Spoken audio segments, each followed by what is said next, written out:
ამერიკა 300 წლის არის და ამ პერიოდში ჯორჯ ვაშინგტონის პერიოდიდან დღემდე საგარეო პოლიტიკა როგორ ყალიბდებოდა და რა მიმართულებებით ვითარდებოდა.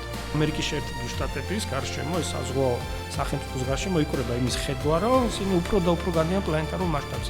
შესაბამისად, მათი ინტერესები უკვე ინაცვლებს ამერიკის ფარგლებს მიღმა ტრამპმა მაგა მოძრაობის, რომელიც დაეუფლა რესპუბლიკურ პარტიას, ლიდერი უნდა დაასახელოს გადადგომამდე.